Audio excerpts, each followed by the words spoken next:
talk about democracy, let me say this. Just a couple of weeks ago, I was at an event with Martin Luther King III and people of the Southern Christian Leadership Conference. And what we were talking about and what we were celebrating was the 50th anniversary of the all-important Voting Rights Act.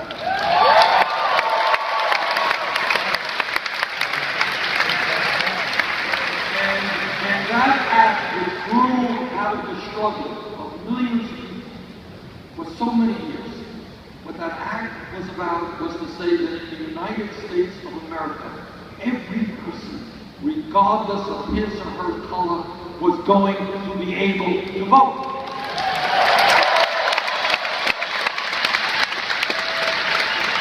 But as many of you know, 2 years ago, Supreme Court gutted a major provision of the Voting Rights Act. And the result of that is that in Republican states, in many Republican states, governors and legislatures began to pass laws to suppress the vote. Under the guise of fighting voter fraud, they intentionally made it harder for low-income people, for people of color, for older people, for students to participate in the political process. And let me say this.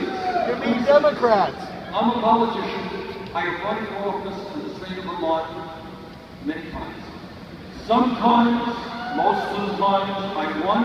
Sometimes I lost. But it never occurred to me that the way to win an election was to deny people who disagreed with me the right to vote.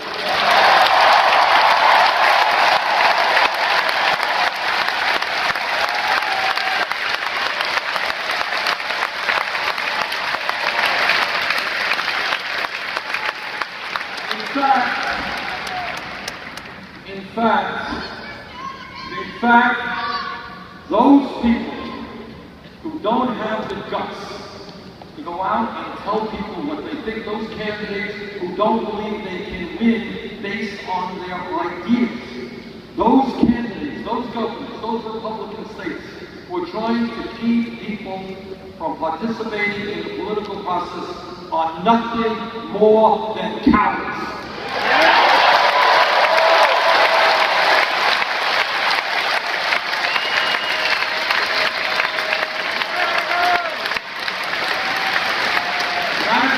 I have just introduced legislation for universal voter registration.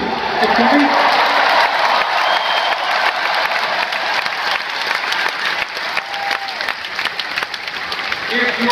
If you're 18 years of age in this country, you should be registered to vote. End of discussion.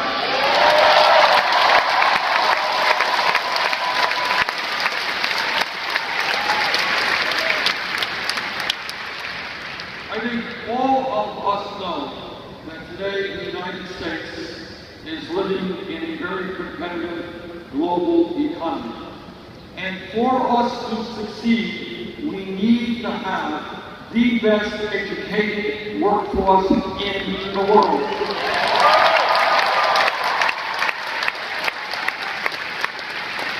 It is beyond my comprehension how today we have a situation where hundreds of thousands of bright, qualified young people, people who have studied hard, people with a burning desire to go to college, but they can't go to college because their families lack the money.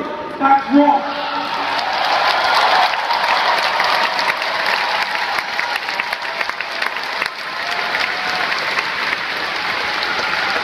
It is wrong to deny those young people the right to become teachers and doctors and scientists, and it is a terrible idea for the future of our economy.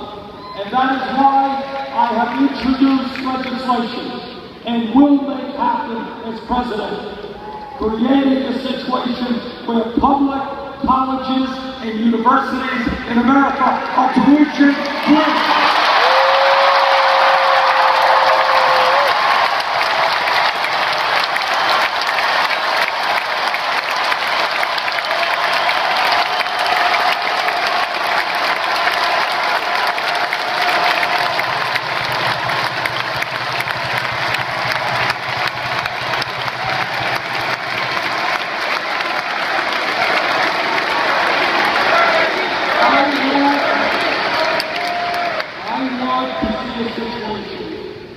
Not only where every person in this country who has the ability, who has the desire, can go to college regardless of income, but this is also what I want. You know and I know that there are kids in LA today in the 3rd or 4th grade, kids in my state of Vermont, 5th grade, 6th grade. Their parents never went to college. They don't know any people who have gone to college. And the idea of going to college for them is nothing more than a dream which they believe they will never fulfill. I want those kids in the 3rd grade and the 5th grade to understand that if they do their schoolwork seriously, if they study hard, they will be able to go to college.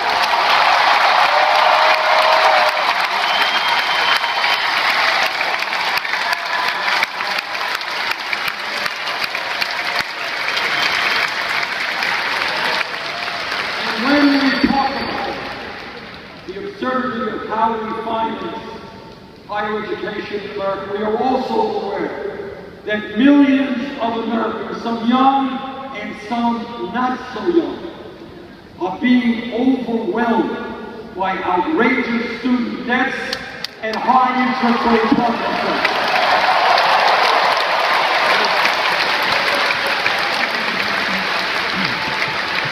It makes no sense to me that we have people paying 8, 9, 10% interest rates on student debt when we can refinance our homes for 2 or 3%.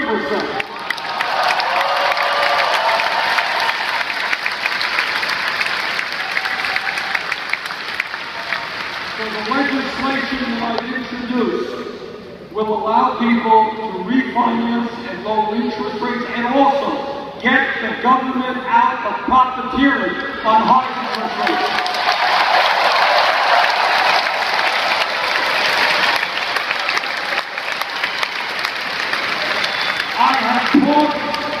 I have talked to too many people who are paying 20-25% of their limited income paying off their student debt. That has got to end.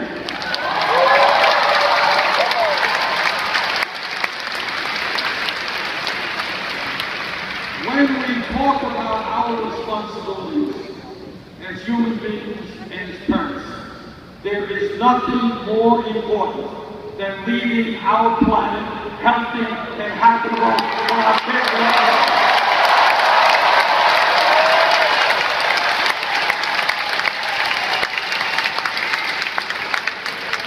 The scientific community has spoken in an almost unanimous voice. Climate change is real, caused by human activity. It is already causing devastating problems in our country and around the world. And what they tell us is if we don't get our act together soon, the situation will become much worse. They tell us that by the end of this century, if we allow business to go on as usual, this planet will be between 5 and 10 degrees Fahrenheit warmer. That means more drought, more floods, more extreme weather disturbances, more acidification of the oceans, more rising sea levels, more international conflict as people fight for limited natural resources. We have the moral responsibility to lead the world in transforming our energy system.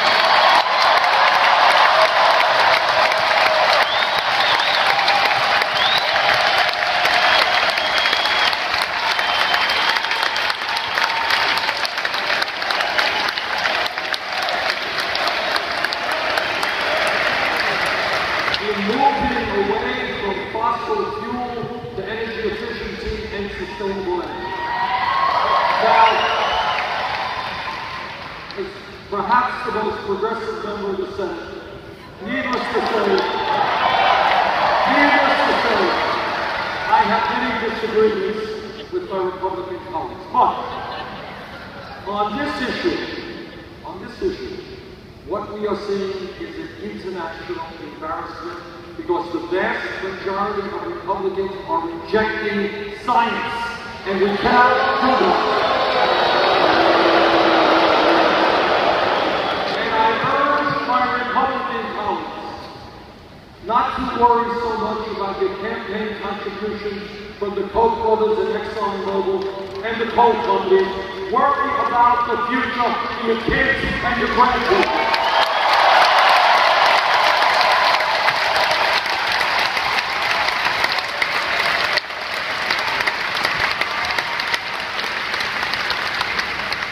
Some of you know it and some of you don't. There is one major country on earth, one, that does not guarantee health care to all people as a right, and that is the United States of America. Today, despite the gains of the Affordable Care Act, 35 million Americans lack health insurance, and even more are underinsured.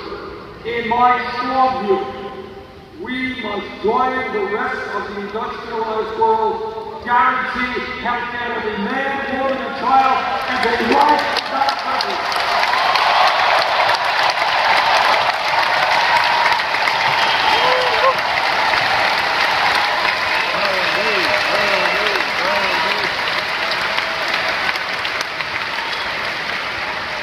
And the best way to do that is through a Medicare for All single-payer program.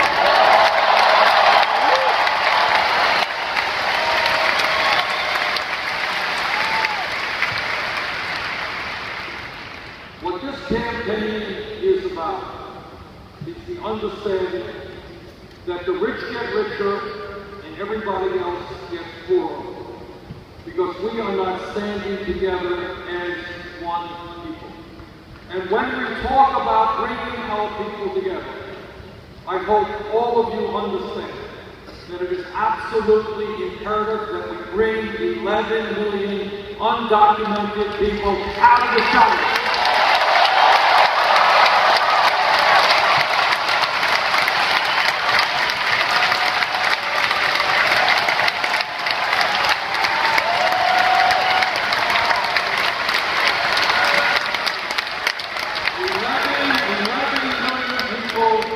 Continue to live in fear, cannot continue to be exploited, cannot continue not to have legal rights.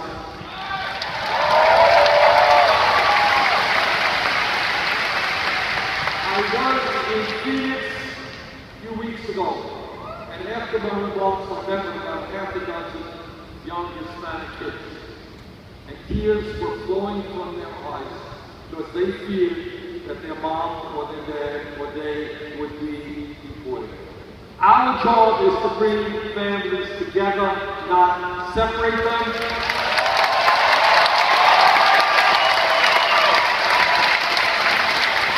Our job is to provide legal rights for the undocumented. Our job is to pass comprehensive immigration reform and a roadmap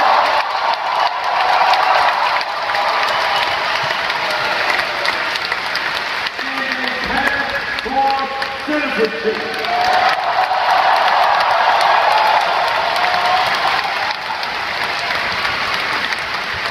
Brothers and sisters, you all know the world we live in today is a pretty crazy place. We turn on the TV and we see acts of barbarism that we cannot understand. People blowing up things, killing people, killing children.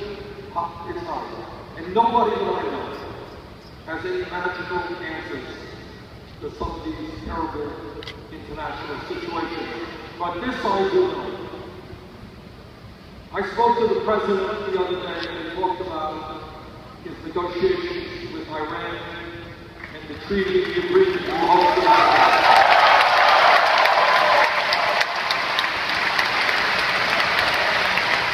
It is my strong belief that Iran should not get a nuclear weapon. But it is my stronger belief, or equally important, that we have got to bring that about and do everything we possibly can to accomplish that goal without another war.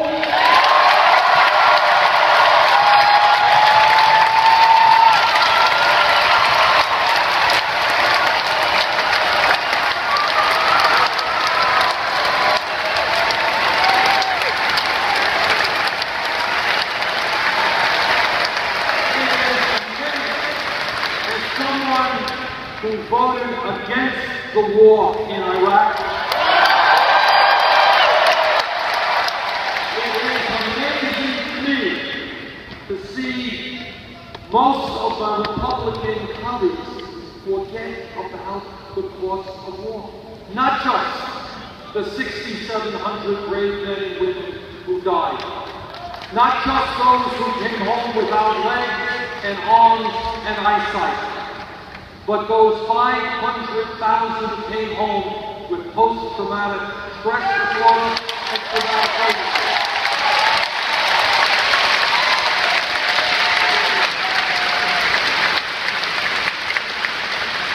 Not only must we, as our highest priority, provide the best quality health care for all of our veterans, but we must also understand the true cost of war and the pain it brings to so many. And that is why war has got to be the last recourse, not the first.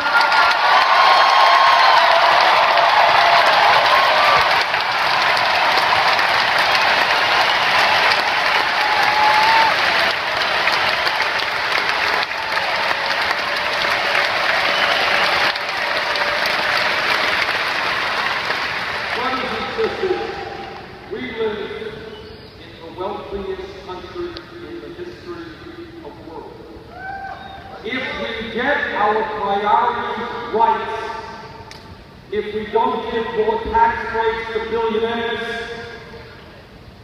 and develop policy which hurts working people, if we stand together, if we think big and not small, there is nothing we cannot accomplish. We can.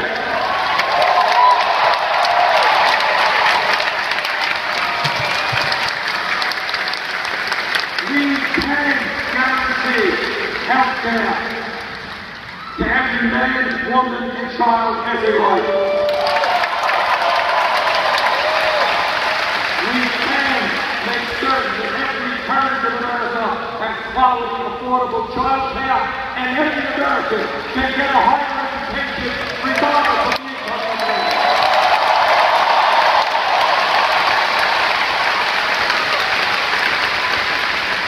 We can make certain that our seniors, our parents, do not have to choose between food and medicine and to live out their entire ridiculous.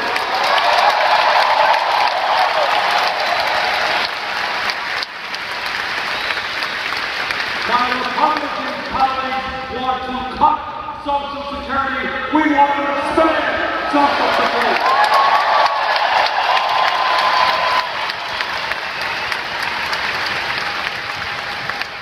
We can live in a country where everyone, no matter their race, their religion, their disability, their sexual orientation, their country of origin, can realize the full protection of American law of equality that is the birthright of all of us.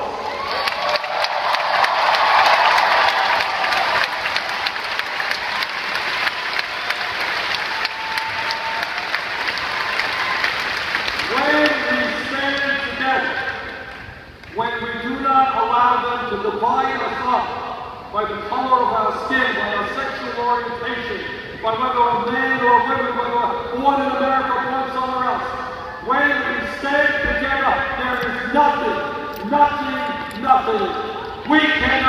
accomplished. Let's go.